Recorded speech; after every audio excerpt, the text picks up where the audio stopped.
रतलाम जिले की आलोट तहसील हमेशा से कमाल की रही है। यहाँ कंजर और खंजर का आतंक रहा है तो दूसरी ओर भाजपा और भगवाधारियों का गढ़ बना हुआ है। कहने को आलोट तहसील देवास रियासत के अधीन रही है और देवास रियासत ने अपने शासनकाल से ही सभी धर्मों के देवस्थानों को कृषि भूमि भी दान में दी थी, जो मध्य प्रदेश के गठन के बाद से ही राज्य सरकार के अधीन हो गई। एक तरफ आलोट नगर परिषद में सत्ता में बैठे भगवाधारियों ने खाकी महाराज की करोड़ों की संपत्ति एक कॉलोनाइजर के परिवार के नाम अवैध तरीके से कर दी, वहीं दूसरी ओर आलोट नगर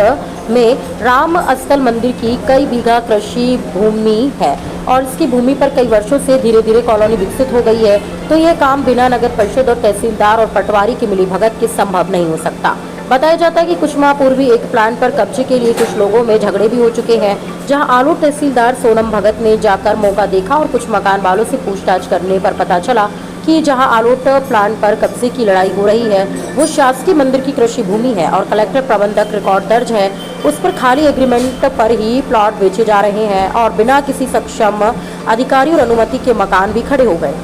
लेकिन तहसीलदार सोनम भगत की लापरवाही कार्यप्रणाली से मामला दब गया। सूत्रों से प्राप्त खबर के अनुसार देवस्थान की कृषि भूमि की हेराफेरी और कॉलोनी काटने में भाजपा के पूर्व विधायक और लाइनमैन, एक शिक्षक और पूर्व पटवारी और दबंग लोग भी शामिल हैं। सबसे विचारणधीन ये सवाल है कि कॉलोनी काटने की अनुमति कहां से मिली और अगर नहीं मिली तो नगर परिषद की बिना अनुमति के मकान कैसे बन गए और बिजली विभाग ने बिना एनओसी के कैसे बिजली कनेक्शन दे दिए।